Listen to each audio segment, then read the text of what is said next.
Au début de l'histoire, un leader de parti expulse Lloyd, notre protagoniste, de son groupe. Une scène du passé montre Lloyd enfant. Son professeur lui enseigne la magie de feu et lui demande d'essayer. Elle lui annonce qu'en cas d'échec, il n'aura pas de dîner ce soir. Après cela, elle s'en va. Dans la scène suivante, Lloyd persévère, finit par maîtriser la magie et court retrouver son professeur pour lui montrer ses progrès. La flamme qu'il génère est faible. Son professeur le félicite brièvement, souffle sur la flamme pour l'éteindre, puis utilise la magie de feu contre lui pour le brûler. Elle lui explique que c'est ainsi que l'on utilise cette magie et qu'il a encore beaucoup à apprendre. Ensuite, elle lui montre une magie qui permet de faire jaillir de l'eau du sol. Elle lui demande de reproduire la technique. Lloyd tente l'exercice.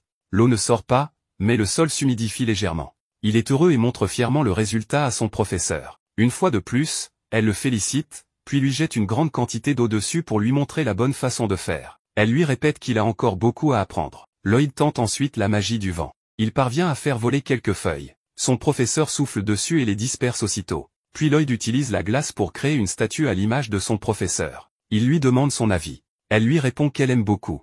Ensuite, elle prend le contrôle de la statue, la fait grandir et soulève Lloyd dans les airs. La glace fond, Lloyd tombe au sol. Malgré cela, il garde espoir et dit qu'il continuera à s'entraîner même s'il manque de force. Ces paroles réjouissent son professeur. Plus tard, son professeur est ivre. Son état s'aggrave. Lloyd utilise une magie de soin pour la guérir. Elle se sent mieux, se lève et le félicite pour sa maîtrise de la magie de soin. Elle le serre dans ses bras et le remercie. Lloyd lui demande s'il a été utile. Il attend une réponse. Son professeur se redresse et annonce qu'il est temps de reprendre l'entraînement. Elle l'emmène immédiatement s'exercer à nouveau. Dans une scène suivante, le professeur de Lloyd lit un livre avec inquiétude. Lloyd arrive et lui dit que le dîner est prêt. En rangeant le livre, elle le laisse tomber. Lloyd le ramasse et remarque qu'il commence à briller. Il s'évanouit aussitôt. Son professeur ne s'occupe pas de lui tout de suite, elle ramasse d'abord le livre. Surprise, elle affirme que cette fille a le potentiel pour devenir l'élu. Elle se retrouve ensuite seule avec le livre. Elle dit que si tel est le destin de Lloyd, alors il doit suivre cette voie. Elle rejoint Lloyd, qui dort toujours. Elle pense qu'elle ne le laissera pas répéter ses propres erreurs. Elle l'embrasse, lui lance un sort et affirme que Lloyd ne doit jamais avoir une confiance excessive en lui-même. Plus tard, elle lui parle de la magie blanche. Elle lui explique qu'un mage blanc utilise sa magie pour le bien des autres. Lloyd utilise cette magie pour faire mûrir un fruit et demande comment il a fait. Son professeur le félicite mais ajoute que la magie de soin ne suffit pas. Elle utilise alors sa propre magie pour faire pousser un arbre entier, rempli de feuilles et de fruits. Elle affirme que c'est ainsi que doit fonctionner la magie de soin. Ensuite, elle se vante et s'en va. Pendant ce temps, Lloyd dit que son maître est incroyable. Dans une autre scène, elle lui explique que certains peuples bestiaux utilisent une magie particulière pour contrôler les monstres. Lloyd découvre une magie ancienne dans un livre. Il montre le passage à son professeur. Elle lui interdit de l'étudier. Elle lui dit que cette magie a disparu depuis longtemps et n'existe plus. Lloyd reprend alors son entraînement. Il tente d'invoquer son bâton rapidement, mais il est trop lent. Son professeur invoque son propre bâton et frappe les pieds de Lloyd. Elle lui dit qu'il doit apprendre à aller plus vite et qu'il est encore très inexpérimenté. Elle lui ordonne de ne jamais être paresseux dans son entraînement. Lloyd répond qu'il a compris. Dans une autre scène, Lloyd lit sur les pierres magiques. Son professeur lui explique que ces pierres sont du mana cristallisé. Ensuite, elle l'emmène dans une forêt remplie d'animaux. Lloyd lui demande pourquoi elle l'a amené ici. Elle lui donne un couteau et lui dit qu'il doit survivre ici pendant une semaine en utilisant sa propre magie. Aussitôt, elle s'enfuit. Un monstre attaque alors Lloyd. Pris de panique, il grimpe à un arbre. Il réalise qu'avec sa magie blanche, il ne pourra pas vaincre ce monstre et décide de fuir. En fermant les yeux, il parvient à voir au loin. Il descend de l'arbre, trouve un fruit cru, utilise sa magie de soin pour le faire mûrir, le mange et commence sa survie. Il crée aussi un cercle magique et réfléchit à améliorer sa force. Il progresse et continue d'apprendre. Il se dit qu'il doit améliorer ses capacités de recherche pour trouver de la nourriture plus vite. Un peu plus tard, une énorme araignée apparaît. Lloyd s'excuse auprès d'elle et lui explique qu'il est entré sur son territoire par erreur. L'araignée le poursuit. Lloyd court, mais sa vitesse est limitée. Il pose le pied sur un cercle magique et sa vitesse augmente. Il réussit à fuir. Une semaine plus tard, Lloyd revient chez lui mais s'évanouit en arrivant. Son professeur l'accueille et lui souhaite la bienvenue. Les années passent. Lloyd a grandi. Il nettoie la maison. Il découvre des livres sur une ville. Il demande à son professeur s'il peut les prendre. Elle accepte. Plus tard, alors qu'il est en train de balayer la chambre, son professeur lui dit qu'elle crée un sort pour ralentir le vieillissement et qu'il doit venir avec elle. Dans une autre scène, alors qu'il s'occupe du linge, son professeur revient et lui demande de l'aider à améliorer la magie de soin. Elle l'entraîne de force. Ils mangent ensemble. Son professeur a soudain une nouvelle idée concernant une magie inédite. En l'écoutant, Lloyd devient inquiet. Elle expérimente beaucoup avec lui et ne lui laisse même pas le temps de dormir. À force de tout ce qu'il vit, Lloyd devient de plus en plus inquiet. Il regarde à nouveau le livre sur la ville. Dans la scène suivante, le professeur vient chercher Lloyd pour faire des expériences, mais elle ne le trouve pas. Il ne reste que le livre. À ce moment-là, on comprend que Lloyd a quitté la maison et se trouve désormais en ville. Lloyd découvre une foule de personnes. Il remarque à quel point l'ambiance est différente. Il a faim, alors il achète une miche de pain. Il constate qu'il n'a plus du tout d'argent. Soudain, un papier se colle à son visage. Il s'agit d'une annonce pour recruter des aventuriers. Quelqu'un observe Lloyd à distance, voit ce qui se passe, puis s'éloigne. Dans la scène suivante, Lloyd rejoint une équipe. Ils affrontent un monstre qui devient furieux et commence à tout détruire autour de lui. Lloyd remarque que ses compagnons faiblissent. Il utilise alors sa magie pour renforcer tout le monde. Personne ne se rend compte qu'il en est la source. Le monstre frappe, mais une fille bloque l'attaque avec son bouclier. Elle remarque que le coup était très faible. Elle comprend qu'il se passe quelque chose d'étrange. Les autres membres de l'équipe en profitent pour immobiliser le monstre. Le chef de l'équipe lance une attaque et parvient à le tuer. Toutes les filles accourent pour féliciter le leader et déclarent qu'il est devenu un véritable héros. Pendant ce temps, Lloyd souffle un peu et dit qu'au moins, ils ont accompli la mission. La fille au bouclier le regarde silencieusement. Dans la scène suivante, la troupe rentre en ville. La foule les acclame. Tout le monde dit que le héros Allen a vaincu un monstre très puissant. Un peu plus tard, ils partagent les récompenses. Le leader donne très peu d'argent à Lloyd en précisant que c'est à cause de son rendez. Lloyd accepte la somme avec le sourire, sans protester. Allen propose ensuite d'aller boire. Lloyd refuse poliment en expliquant qu'il ne boit pas. Il s'éloigne. Les autres filles critiquent son attitude. Le leader répond qu'ils peuvent facilement remplacer Lloyd. Il ajoute que les mages blancs ne servent à rien pendant les combats, qu'ils ne sont que des figurants. Dans la scène suivante, on apprend que l'homme qui surveillait Lloyd s'appelle Will. Il se rend auprès du professeur de Lloyd. Il l'informe que Lloyd a rejoint le groupe des héros. Le professeur lui répond qu'elle lui doit déjà beaucoup. Elle estime que le moment est venu pour Lloyd de découvrir les vrais combats. Selon elle, tant qu'il ne devient pas arrogant, il ne court aucun danger. Will lui demande si elle regrette toujours cet événement. Elle confirme qu'elle ne veut plus jamais refaire la même erreur. Will raconte qu'à l'époque, le seigneur démon a tout sacrifié pour voler un grimoire. Il a combattu et vaincu tout le monde dans le but d'obtenir ce grimoire. Une magie ancienne est alors utilisée. Elle permet de ramener à la vie toutes les personnes tuées par le seigneur démon. Parmi elles, le professeur de Lloyd apparaît et serre Lloyd dans ses bras. Elle explique que c'est grâce à Sibyl, qui a utilisé cette magie ancienne au prix de sa vie. Dans la scène suivante, le groupe de Lloyd devient célèbre pour avoir vaincu de puissants monstres. Un conteur raconte l'histoire du monde. Il explique que le Créateur l'a formé et a laissé une preuve de son existence, les saintes épées, trésor national de la nation sacrée. L'une d'elles a choisi un homme, l'un des 4 héros. Il s'agit d'Allen, le chef de l'équipe de Lloyd. La suite montre que le groupe lutte contre un autre monstre. Lloyd utilise à nouveau sa magie pour renforcer ses compagnons. Allen en profite pour tuer la bête. Un peu plus tard, la fille au bouclier discute avec Allen. Il la trouve très studieuse. Elle lui dit qu'elle ressent des sensations étranges lorsque son bouclier reçoit des attaques. Allen lui répond qu'il est impressionné par sa propre force, puis il s'assoit. La fille remarque qu'il ne s'entraîne plus et le lui fait remarquer. Allen, confiant, affirme qu'il n'en a pas besoin car il est déjà le plus fort. Des soldats se reposent au bord d'une rivière. Soudain, un marqueur de golem attaque. Les gardes préviennent Allen que les soldats à la frontière ont été tués. Ils expliquent que cette zone servait aussi de route de contrebande. La mission leur est donc confiée en urgence.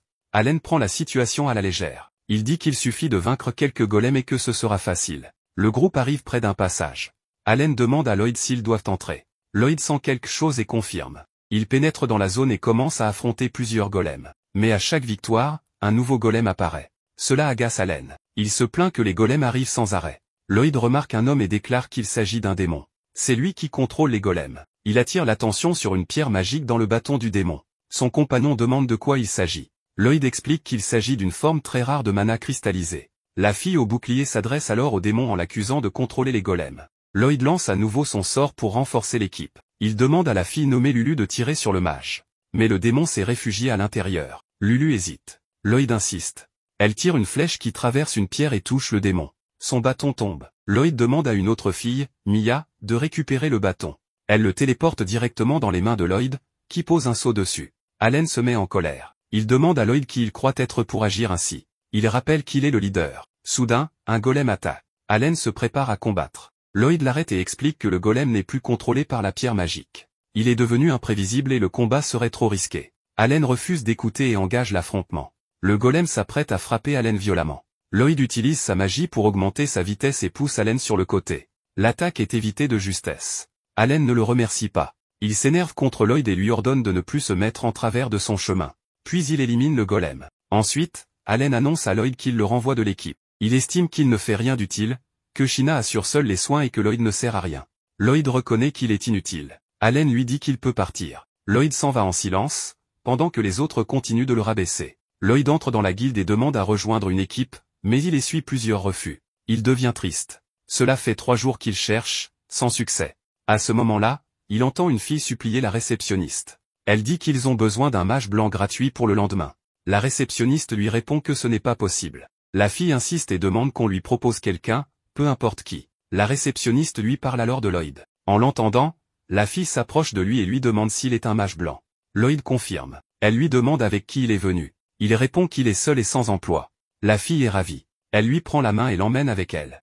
En remontant un peu, Lloyd errait dans les rues de la ville, encore marqué par son exclusion du groupe par Allen. Ce jour-là, le chef avait osé dire que le mage blanc se cachait derrière ses coéquipiers, laissant tout le travail de soin à Sheena. Aussi étrange que cela puisse paraître, Lloyd admet qu'il n'était pas très puissant à l'époque, et il a plutôt bien pris ce rejet, tout bien considéré. En chemin, il passa devant une fontaine ornée d'une petite statue de son maître, ce qui lui rappela à quel point elle était exceptionnelle. Elle lui avait dit un jour qu'il n'était pas prêt à se débrouiller seul, et maintenant, il comprend qu'elle avait raison. Pendant ce temps, le groupe censé recruter un mage blanc s'était réuni pour une mission, infiltrer la forteresse en bois d'une bande appelée les Dirty Blocks. La fille aux cheveux roses semblait confiante, mais même elle savait que cette quête de rang a été difficile, ce qui rendait le reste du groupe nerveux.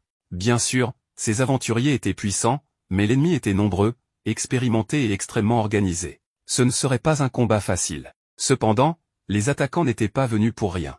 Ils étaient également bien coordonnés. Quand la mage avait besoin de couverture, l'archer éliminait ses cibles sans faille. Quand la guerrière risquait d'être prise en embuscade par derrière, le tank intervenait, levant son énorme bouclier juste à temps pour la sauver. Et pour couronner le tout, une coéquipière à l'arrière renforçait constamment ses alliés. Avec une simple amplification physique, ils parvinrent à dominer l'ennemi et à triompher. Réalisant que tout s'effondrait, le chef survivant de la bande commença à planifier sa fuite, mais il se retrouva rapidement acculé par les aventuriers, tous portant l'insigne de leur rang. Sans issue, le chef des bandits décida de tout miser et invoqua un énorme golem de pierre pour affronter les aventuriers. Il savait que contre un corps rocailleux comme celui-ci, les sorts et les flèches ne feraient pas grand-chose. La guerrière de première ligne, toujours la première à agir, s'avança pour défendre. Elle porta un coup d'épée solide à la tête du golem, laissant une petite fissure, mais cela ne suffit pas à le ralentir. Sans perdre une seconde, elle appela Krumm pour qu'elle lui lance un sort d'amplification physique. Avec le sort activé, elle replongea dans la mêlée et asséna un second coup vertical,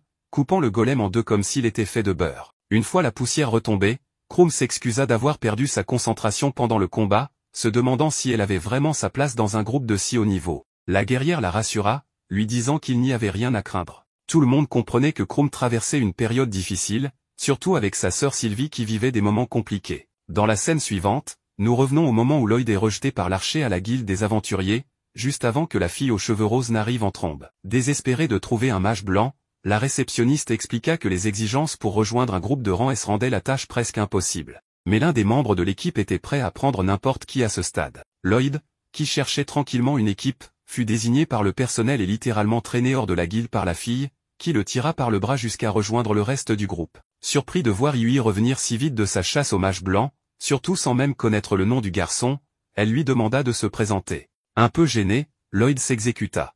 Yui présenta ensuite Dagas, le porteur de bouclier, Cross, l'archer, Silica, la mage, et enfin elle-même, Yui, la leader et épéiste. Elle accueillit officiellement le nouveau membre, mais Lloyd précisa rapidement qu'il n'avait jamais accepté de rejoindre le groupe. Silica intervint, disant qu'elle savait que cela arriverait. Dagas souligna que la chef n'avait rien expliqué, et Cross suggéra qu'il devrait refuser la mission, car il ne pouvait pas la réaliser sans Krumm. Pourtant, Yui et les autres se souvenaient que les clients avaient désespérément besoin d'aide, et comme il s'agissait d'une mission de rang A, seul un groupe de leur niveau pouvait l'accepter. Les équipes de ce rang étant rares, la tâche leur incombait. Lloyd fut stupéfait d'apprendre que ces gens étaient si puissants, surtout après qu'Allen l'avait traité d'inutile et de faible. Le mage blanc ne se voyait pas capable d'aider une équipe aussi forte. Mais avec son assurance habituelle, Yui le motiva, lui garantissant qu'il en était capable. Le groupe demanda alors à Lloyd de montrer sa magie de soutien. Sous la pression de leurs grandes attentes, il transpirait à grosses gouttes, son estime de soi étant au plus bas.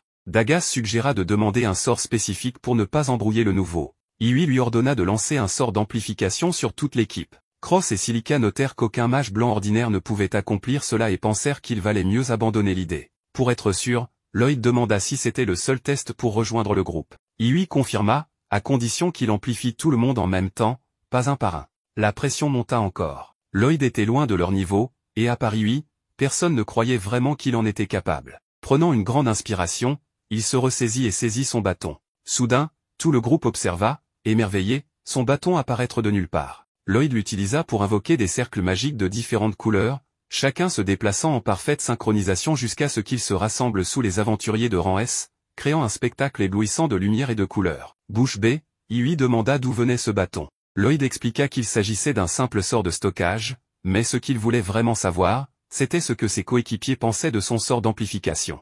Iwi, complètement confuse, ne savait même pas que l'amplification avait fonctionné. Les autres essayèrent de ressentir des changements, mais seul Cross se sentit un peu plus léger. Pour tester, la leader s'approcha d'un énorme tronc d'arbre et le trancha net d'un seul coup d'épée, laissant tout le monde abasourdi. Lloyd révéla alors qu'il avait lancé 5 sorts différents, amplification physique, renforcement de la défense, augmentation de la puissance magique, réduction de la consommation de mana et résistance aux altérations d'état. Lancer un seul sort lui semblait trop simple, alors il avait pensé que tout le monde attendait quelque chose de plus. Mais voyant leur visage choqués, le mage blanc crut qu'il avait tout raté, s'excusa pour avoir fait quelque chose d'aussi médiocre et commença à s'éloigner, convaincu qu'il n'était pas le bon pour cette équipe. Iwi et les autres le rappelèrent rapidement, réalisant qu'il avait mal interprété leur réaction. Peu après, Lloyd raconta qu'il faisait partie du légendaire groupe des 4 héros du monde, mais qu'il en avait été exclu pour manque de compétences. Silica admit qu'elle n'avait jamais vu quelqu'un lancer autant d'amplification à la fois comme Lloyd venait de le faire. Mais le garçon insista en disant qu'il y avait des tonnes de mages blancs de son niveau, qu'il suffisait de secouer un arbre pour en faire tomber 5 comme lui. Cross lui demanda d'où il tirait cette estime de soi au rabais. Lloyd suggéra qu'ils essaient de récupérer l'ancienne mage blanche du groupe, mais ils expliquèrent que Chrome avait une petite sœur malade dont elle s'occupait tous les jours tout en continuant les aventures. L'épuisement constant avait affecté sa santé, et lors d'une mission récente, elle s'était effondrée, décidant de quitter le groupe pour ne pas être un fardeau. Normalement, cela ne poserait pas de problème pour la plupart des quêtes, mais affronter une mission de rang à 100 mages blancs n'était pas judicieux, d'où leur recherche d'un remplaçant. Voyant à quel point les autres respectaient encore Chrome, même absente, Lloyd ressentit une pointe d'envie et demanda des détails sur la maladie de sa petite sœur. Il avouèrent ne pas savoir grand-chose, mais il semblait que son corps se transformait en gemme magique. Lloyd se rappela alors une leçon de son ancien mentor à ce sujet. Elle lui avait expliqué que la gemme magique était une cristallisation de mana, capable de transformer tout ce qui l'entoure en gemme magique. Ce jour-là, Lloyd avait demandé s'il existait un moyen de guérir cela. Y pensant maintenant, il demanda à être conduit chez Chrome. Plus tard, le mage blanc arriva chez son ancienne coéquipière avec la leader à ses côtés. Il alla droit au but, interrogeant Chrome sur sa jeune sœur. Chrome expliqua qu'elle partait en aventure avec Sylvie, mais que celle-ci avait été blessée au cours d'une bataille, la laissant inconsciente. Pour vérifier ses symptômes, Lloyd fut conduit dans la chambre où Sylvie reposait. Dès que la porte s'ouvrit, il ressentit un mana sombre et oppressant remplir la pièce. Chrome retira la couverture, révélant le corps de sa sœur, lentement envahi par la gemme magique. Lloyd affirma que, si sa théorie était correcte, il pouvait la guérir. Chrome, incrédule, souligna que même les mages avancés n'avaient pas réussi. Mais Lloyd était confiant. Il expliqua que la cause pourrait être une coupure infligée par une gemme magique très pure. Il demanda si Sylvie avait été blessée dans une grotte riche en mana, ce que Chrome confirma, précisant qu'elles étaient en mission pour extraire de la gemme magique et que sa sœur avait été coupée sur le flanc. En examinant la blessure, Lloyd comprit exactement ce qui s'était passé, le mana était entré par la plaie et s'était répandu dans son corps, comme son mentor le lui avait appris. Désespéré de sauver sa sœur, Chrome laissa le jeune mage tenter sa chance. Lloyd s'approcha de la patiente, leva son bâton et émit une lumière qui entra en conflit avec le mana sombre enveloppant le corps de Sylvie. La pression était si intense qu'il dut faire une pause. Il expliqua qu'il utilisait une version inversée du sort de transfert de mana, extrayant le mana de Sylvie pour le reconfigurer. Il précisa que la transformation en gemme magique progressait car le mana était hors de contrôle, et qu'il devait le réduire au minimum. Sans cela, tout traitement serait inutile. Lloyd commença alors à utiliser un sort de soin, mais pas n'importe lequel, une version défectueuse qui consommait peu de mana, lui permettant d'absorber davantage de mana de Sylvie tout en la soignant.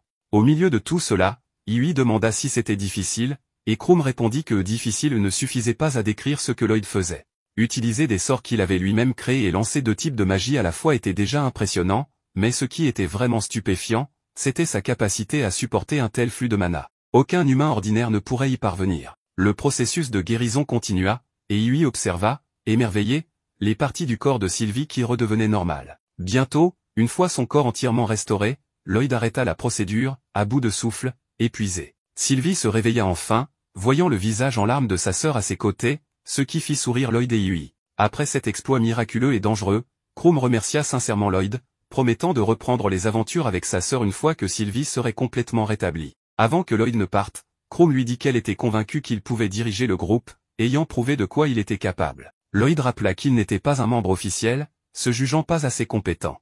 La nuit, l'équipe de rang S se réunit à nouveau pour célébrer la bonne nouvelle. Sylvie, la sœur de Krumm, était enfin guérie de sa terrible condition de gemme magique, grâce au mage blanc novice qui s'avéra bien plus talentueux que prévu. Malgré cet exploit incroyable, Lloyd resta humble, insistant qu'il n'avait rien fait d'extraordinaire. Il ne pouvait s'empêcher de regretter que Krumm ne soit pas revenu dans le groupe. Cependant, l'équipe était simplement heureuse que leur ami ait un nouveau départ, ce qui fit prendre conscience à Lloyd à quel point ce groupe était différent de la manière horrible dont son ancienne équipe l'avait traité. Pendant la célébration, Dagas lança une question, s'il pouvait renaître, que voudrait-il être? Silica admit qu'elle aimerait se marier. Hughie dit la même chose, mais ajouta qu'elle voulait devenir une grande héroïne avec cette équipe. Soudain, Lloyd interrompit pour demander s'il pouvait rejoindre le groupe. Immédiatement, tout le monde se montra enthousiaste à l'idée d'accueillir leur nouveau coéquipier, et la leader proposa d'organiser une fête de bienvenue. Fidèle à sa nature modeste, le mage blanc estima que ce n'était pas nécessaire, mais Hughie le força pratiquement à accepter. Les autres la taquinèrent, disant qu'elle cherchait juste une excuse pour boire à outrance, ce que Hughie démentit vigoureusement en argumentant avec tout le monde. L'équipe de Hughie organise une fête pour Lloyd, leur nouveau membre, et Lloyd les remercie, engloutissant la nourriture comme s'il n'avait jamais mangé auparavant, ce qui pousse les autres à lui demander s'il n'a jamais vraiment mangé de bonne nourriture avant. En entendant que la cuisine de cette ville est plutôt moyenne, Lloyd commence à se demander si ce que son maître lui a donné à manger était vraiment de la nourriture ou non. Hughie demande à Lloyd de parler de ce maître, et il lui raconte que son maître est une femme mystérieuse qui lui a appris à utiliser la magie. Il a passé plusieurs années avec elle dans sa maison qui ressemble à un temple d'initiation. Là-bas, elle ne lui cuisinait que ce qui poussait naturellement dans son jardin et les bêtes sauvages qui vivaient près de la forêt. Lloyd, bien sûr, n'appréciait pas la cuisine de son maître. Alors, il a commencé à préparer le repas lui-même, mais il n'a jamais réussi à obtenir des saveurs comme celles qu'il découvre maintenant, et c'est pourquoi il est si excité. Hughie veut savoir qui est le maître de Lloyd puisque celle-ci lui a enseigné une magie aussi incroyable. Silica suppose que le maître de Lloyd est aussi un mage blanc comme lui, mais ce n'est pas vrai. Lloyd dit à Silica que son maître est plus un mage de combat et mentionne comment elle expérimentait souvent avec la magie, provoquant des explosions très fréquemment. Silica est surprise d'entendre cela, car elle n'a jamais entendu parler d'un mage de combat aussi doué en magie de soutien. Silica voudrait apprendre auprès d'une personne aussi incroyable. Mais Lloyd la met immédiatement en garde contre cela, l'avertissant que son maître est très brutal en tant qu'enseignante, bien qu'il se corrige ensuite avant qu'il ne se fasse une mauvaise idée, leur disant que son maître est aussi gentil par moments. Quoi qu'il en soit, le groupe passe à un autre sujet, et Hughie veut aborder leur réunion stratégique habituelle. Lloyd ne connaît pas ce terme, alors Cross et Dagas suggèrent d'abord d'expliquer à Lloyd de quoi parle leur prochaine quête, car il ne comprendra rien à leur stratégie s'il ne sait pas en quoi consiste le travail. Cependant, Hughie hésite à expliquer, affirmant qu'elle est mauvaise pour ça. Alors, elle demande à Dagas de le faire. Mais Dagas refuse catégoriquement, lui rappelant qu'elle est leur chef, donc elle devrait commencer à se comporter comme telle. Mais comme Hughie insiste, Dagas accepte. Et une fois que Hughie sort l'avis de quête, il explique à Lloyd que leur prochaine tâche est de vaincre un groupe de monstres qui détruisent les terres agricoles. Apparemment, ces monstres sont apparus de nulle part et ont commencé à piétiner toutes les terres cultivées. Lloyd remarque que Dagas n'a pas mentionné quel type de monstre cause cela, ce qui soulève la question de savoir s'il y a plusieurs sortes de monstres. Lorsque Silica répond par l'affirmative, Lloyd commence à se demander pourquoi ce phénomène a eu lieu. Il n'a jamais entendu parler de différents types de monstres formant un groupe, mais Hughie lui dit de ne pas perdre de temps à réfléchir à la raison et d'agir rapidement, car c'est leur devoir en tant qu'aventuriers d'aider les fermiers en difficulté. Maintenant que Lloyd est informé, il passe à leur réunion stratégique lorsque Cross lève la main, informant le groupe qu'il et Hughie ne seront pas d'une grande aide contre un groupe de loups. Apparemment, Silica est la mieux placée pour affronter les monstres, et Silica est d'accord. Mais en même temps, elle est incertaine car elle devra utiliser des attaques à large portée qui consomment beaucoup de mana. Puisque 3 d'entre eux sont inutiles, Hughie demande à Lloyd s'il peut lancer une magie offensive. Lloyd admet qu'il le peut, mais en même temps, il prétend que sa magie n'est pas aussi bonne que celle que les mages de combat peuvent produire. Puisque Lloyd est aussi inutile, le seul attaquant utile dans leur équipe est Dagas, qui élabore un plan pour ouvrir leur attaque sur les monstres avec Hughie. Il prévoit de faire équipe avec Hughie et d'attirer tous les monstres en un seul endroit, puis de laisser le reste à Silica. Et le rôle de Cross en tant qu'archer sera de protéger Silica et Lloyd des monstres. Quant à Lloyd, son rôle est d'utiliser la magie de soutien et de guérison sur tout le monde, une tâche typique pour un mage blanc. Dagas déclare qu'ils peuvent régler le reste sur le champ de bataille et conclut la réunion stratégique. Silica exprime à quel point elle est excitée de voir la magie de soutien de Lloyd, mais Lloyd lui-même n'est pas aussi enthousiaste, et il dit à Silica de ne pas trop espérer. Même s'il est puissant, il se dévalorise trop. Alors Yui lui conseille d'être un peu plus confiant tandis que tout le groupe l'encourage à faire de son mieux. L'humeur de Lloyd s'illumine à nouveau. Après la réunion, le groupe commence à rentrer à leur auberge, et Lloyd commence aussi à marcher dans la direction opposée. C'est alors que Dagas l'arrête, lui disant de venir rester avec eux à l'auberge.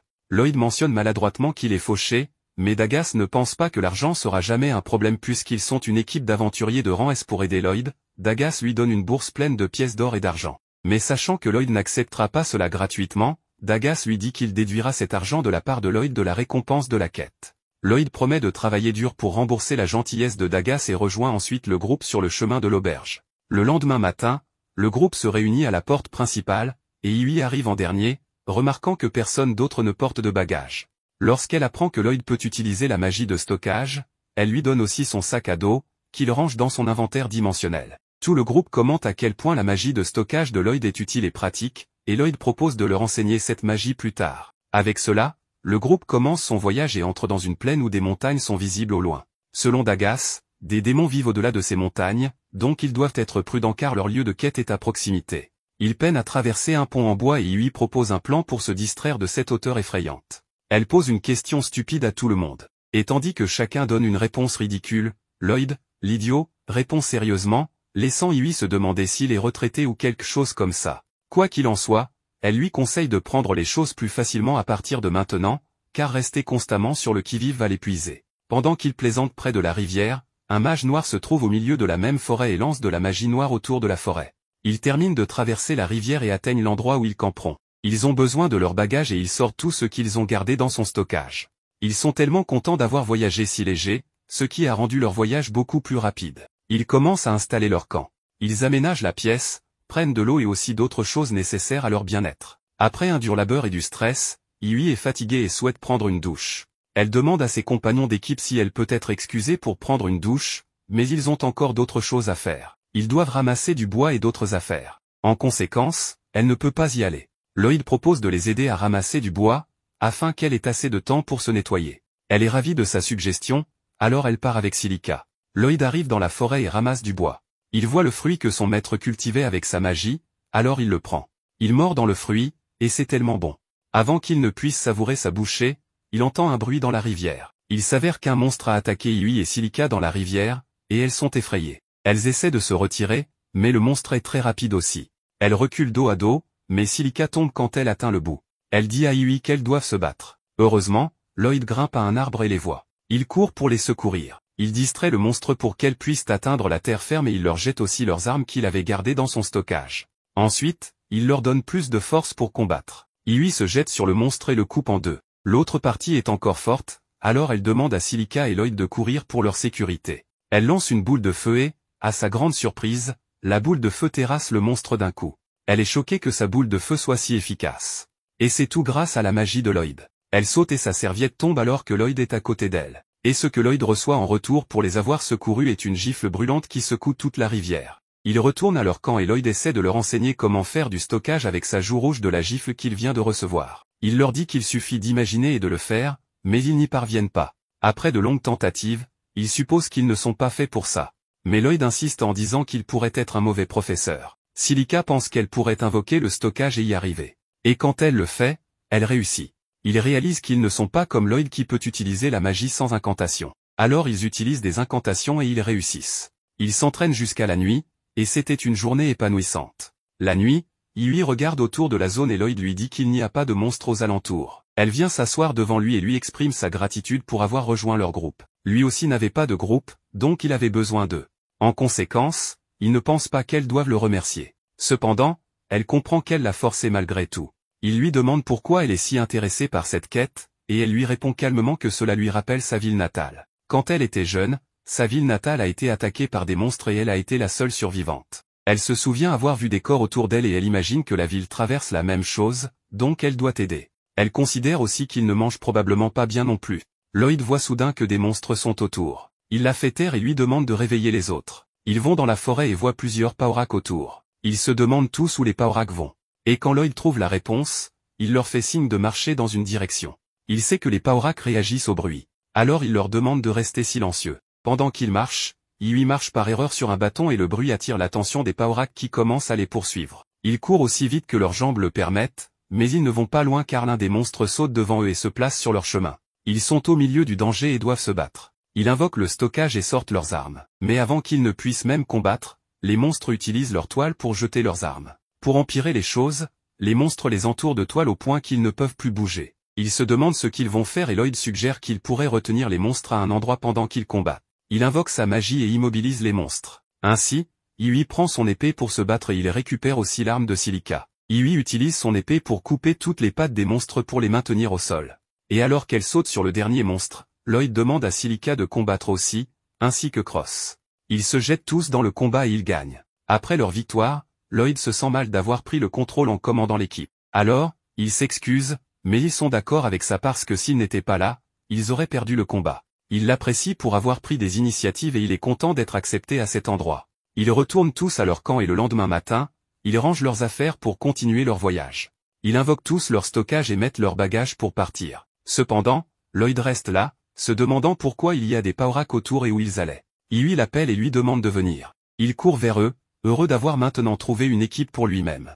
Pendant que tout le monde dort la nuit, Lloyd reste éveillé tout seul pour monter la garde. Il se met à réfléchir à des choses idiotes, comme à quel point il est faible et qu'il devrait améliorer ses compétences pour ne pas décevoir ses nouveaux coéquipiers, humbles et gentils. Il repense ensuite à leur rencontre précédente avec des araignées démoniaques et ne peut s'empêcher de remarquer que leur comportement n'était pas vraiment normal. L'ensemble du groupe d'araignées semblait se diriger dans une direction précise, comme si quelque chose ou quelqu'un les contrôlait. Quoi qu'il en soit, Lloyd pense qu'il devrait désormais être plus prudent afin de pouvoir prévenir toute crise éventuelle. Iwi et Silica, qui ont du mal à dormir, sortent de leur tente et aperçoivent Lloyd éveillé. Elle lui demande s'il compte rester seul debout toute la nuit. Lloyd acquiesce, affirmant que c'est bien son intention.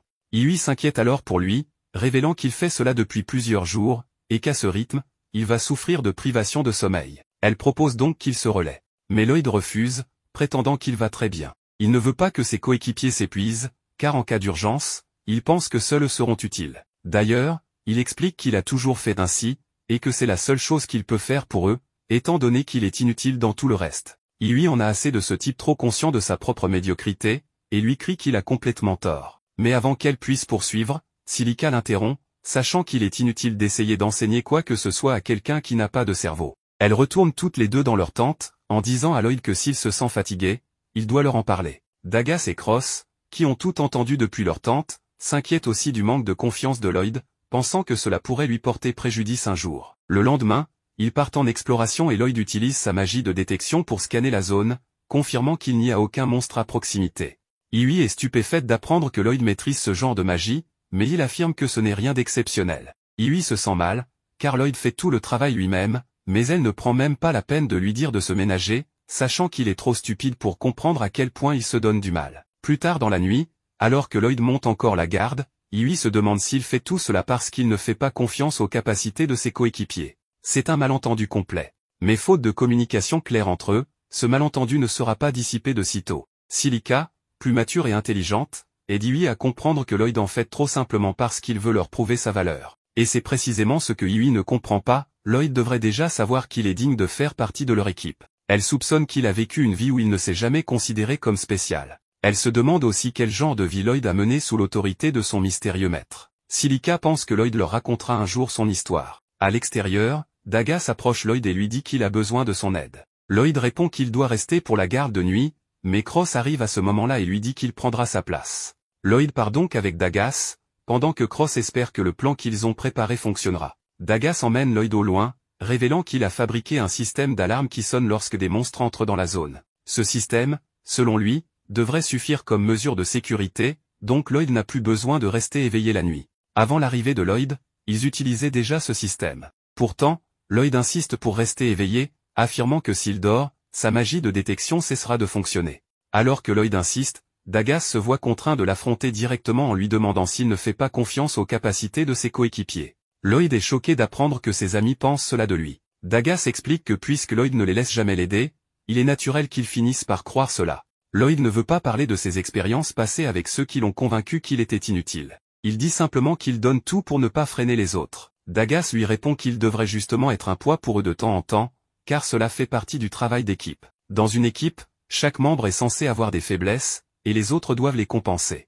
Lloyd n'avait jamais pensé à compter sur quelqu'un. Maintenant qu'il comprend cela, il retourne au campement avec Dagas et s'endort avec un sourire. Le lendemain matin, il demande délibérément à Iui de l'aider à aller chercher de l'eau, et elle est ravie de voir que ce crétin commence enfin à s'ouvrir à ses coéquipiers. Tandis qu'ils travaillent ensemble, le reste du groupe les observe avec satisfaction. Ailleurs, un homme mystérieux vêtu d'une cape fait un rapport à son chef, Maître Michel, qui vit dans un château au milieu d'un marais. Il informe que toutes les pierres magiques ont été déployées à l'emplacement prévu. Michel, après avoir confirmé qu'aucun aventurier de haut rang ne se trouve à proximité, n'a plus qu'une seule inquiétude, l'équipe du héros, qui est encore dans la région. Espérant qu'elle ne s'immisce pas dans ses plans, il ordonne à son subordonné d'informer leurs clients que le moment est venu d'atteindre leur objectif. De retour auprès du groupe de Lloyd, ils explorent à nouveau la forêt, quand Iui remarque quelque chose d'étrange. Les autres trouvent aussi que la zone est inhabituellement silencieuse. Lloyd utilise sa magie de détection et découvre qu'une horde de monstres se trouve à quelques kilomètres au nord, précisément là où se situe la ferme. Iui est toujours choqué par la portée de détection de Lloyd, mais lui continue de prétendre que ce n'est rien d'extraordinaire. Cette fois, cependant, Silica finit par lui révéler que sa portée est 10 fois supérieure à celle d'un humain normal, ce qui laisse Lloyd sans voix.